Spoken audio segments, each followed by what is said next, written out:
who ended up dropping the statement coming from Cathy Engelbert about the whole situation, right? Let's take a listen to this, man. The WNBA vehemently condemns any and all forms of hate. The safety and well-being of everyone in our community is always the league's top priority. We are aware of Alyssa Thomas's comments, and what she and her teammates have experienced is completely unacceptable and not representative of the... Look at that reaction. Look at how fast Cathy Engelbert jumps to conclusions before checking a single fact. This is the same move the WNBA has pulled all season with Caitlin Clark and her fans. Act first, ask questions later, or never. Alyssa Thomas of the Phoenix Mercury says she got death threats from Clark fans after that choking incident back on June 27, 2024. No proof shown, no investigation done. Yet Engelbert rushed out a statement, condemning the fans and vowing security for Thomas. Sounds fair on the surface, but dig a little deeper, and this response starts looking a lot more troubling. Her, right? Stalking her. I think Paige Beckers might have done the same, but that is real evidence that somebody is just doing too much, right?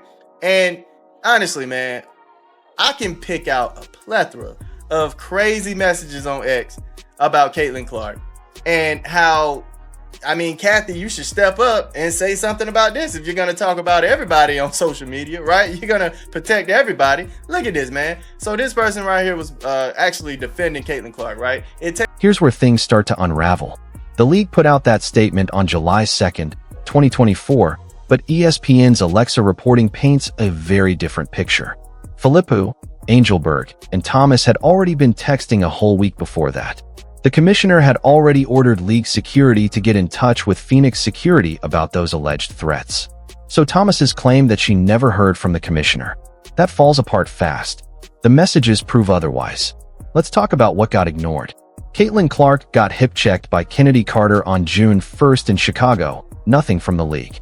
Ja Carrington poked Clark in the eye on June 10th, an injury serious enough to affect her vision. Still, no statement, no condemnation of the threats aimed at Clark.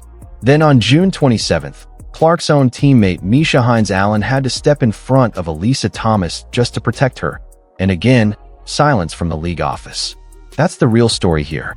The silence speaks louder than the statement. Over here, remember Misha Hines-Allen, she was protecting Caitlin, right? Got in Alyssa Thomas's face, chewing her out. And remember, Sophie said, well, she said something to Misha Hines-Allen that ticked her off. The reason why Hines-Allen got in her face like that, right? And we all figured it was around this word right here. I'm not even going to repeat it. But this is a space on Twitter calling this woman a raccoon. Like, this is crazy, man. But you want to keep coming out when all these... Now let's get into these screenshots, because this is the part Cathy Engelbert really doesn't want you looking at. First one, someone's out there explaining the medical facts about pressure on the windpipe, defending Caitlin Clark. And what comes back? A reply from an Alyssa Thomas follower saying they wish there'd been a little more pressure, maybe next time. Read that again. That's not trash talk. That's a threat. And that account, followed by Alyssa Thomas herself. Then there's the Misha Hines-Allen angle from that same game. Sophie Cunningham claimed Hines-Allen said something that set Thomas off. But people who actually watched the footage have a different theory, that Hines-Allen was the one who got hit with a racial slur. And sure enough, there's a Twitter account out there calling her a raccoon. Dehumanizing, plain and simple. So where's the league statement on that one? Where's her protection? And here's the part that really stings. Sophie Cunningham got someone arrested for stalking and harassment. Paige Buchers went through something similar. Real evidence, real threats, real consequences. But somehow, when it's Caitlin Clark's fanbase in question, the bar for proof just disappears. And Clark, like, this is ridiculous, man. This is ridiculous. And then they showed the same thing here. And let's not forget the Tiffany Hayes, right? That incident that happened between them two, Caitlin and Tiffany Hayes, it was a competitive moment where Caitlin was just talking that talk, right? We love to see it. As long as nobody putting their hands on anybody, right? Let's look at what this person said. Listen, I got some cousins we don't speak about that will ride at dawn upon request. Just let me know. And then Tiffany Hayes get down here laughing. Here's another one that says a lot. On June 15th, during a heated moment between Caitlin Clark and Tiffany Hayes, Clark was just trash-talking in a timeout. Pure basketball energy, nothing physical. But then a Twitter user tagged Hayes and wrote something like, "I've got cousins nobody talks about who'll show up right now. Just say when." Sit with that for a second. That's a real threat. Someone volunteering violence for a player. And Tiffany Hayes. She laughed at it. She engaged, instead of shutting it down. So here's where we land. Active WNBA players cheering on threats against Caitlin Clark, and not a word from the commissioner. Clear, documented, dehumanizing comments aimed at the teammates defending her, and the league goes quiet. But the moment someone claims, with no proof at all, that Clark's fans are out of control, suddenly Cathy Engelbert has time to draft a statement and call in security. This isn't a subtle double standard. It's out in the open, right there in who the league chooses to protect, and who gets left to handle it alone. Engelbert and Thomas exchanged texts last week. Multiple sources told ESPN, and Engelbert directed league security to get in touch with Phoenix security once hearing about the threats toward Thomas. So what are you talking about? You haven't heard from her. What? Man, you can't make this stuff up, man. Let's talk about timing, because timing tells you everything about intent. On June 25th, 2024, the Commissioner's Cup Championship game went down. The New York Liberty took down the Las Vegas Aces. This should have been the WNBA's moment to shine, a real celebration of the league's mid-season tournament. But almost nobody was talking about the game itself. Instead, every headline, every hot take, every corner of WNBA media was locked onto one thing: the Alyssa Thomas controversy, and the growing narrative painting Caitlin Clark's fans as the villains. The league had a perfect chance to build positive buzz around real basketball. Instead, the entire news cycle got swallowed by unverified claims and defensive statements about fan behavior. That's not bad luck. That's a decision. When you control the league office, you control the timing of your statements. And that timing tells you exactly which story the league wanted people talking about. Now let's talk about Cathy Engelbert's credibility, especially with Indiana Fever fans. This is the same commissioner whose office badly mishandled the Fever's schedule right after Clark got drafted. 11 games in 20 days. 11 games in 20 days. For a team trying to bring in the most watched, most scrutinized rookie the league has ever seen. That's not balanced scheduling. That's a setup dressed up as a calendar. And here's the thing, the fans noticed. At that same championship game, every single time Engelbert stepped up to the microphone, the crowd booed her. Not a scattered few voices. The whole arena. And if you watched the broadcast, you could see it on the faces around her. People who clearly understood exactly why it was happening and had nothing to say in her defense. Fans aren't blind. They watched all season as the league failed to protect Clark, while she got physically targeted in ways that would draw suspensions in almost any other level of basketball. They watched actual threats against Clark and the people who defended her go completely unanswered. Then they watched that same commissioner scramble to defend Alyssa Thomas, based on nothing more than Thomas's own word. This isn't a story about toxic fans.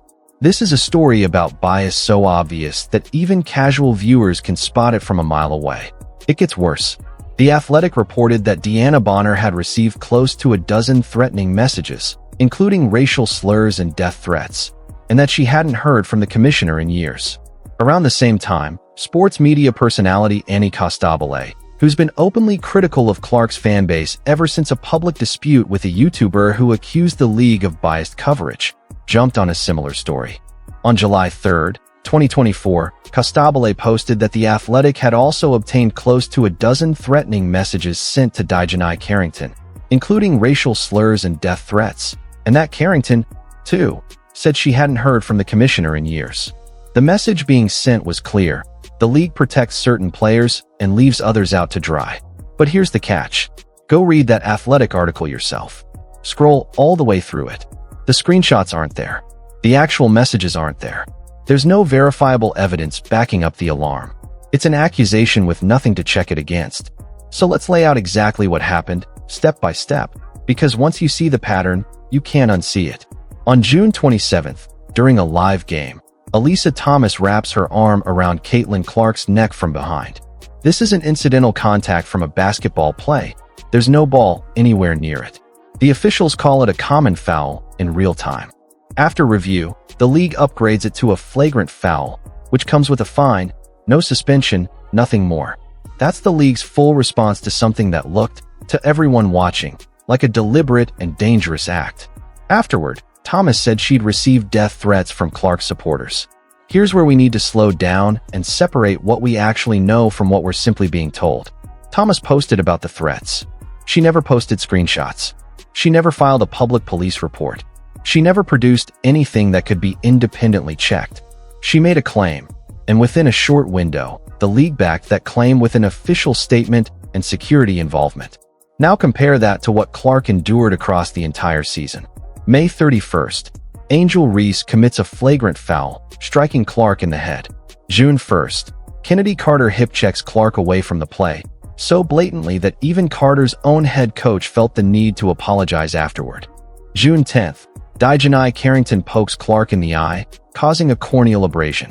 June 27th, the very same game as the Thomas incident.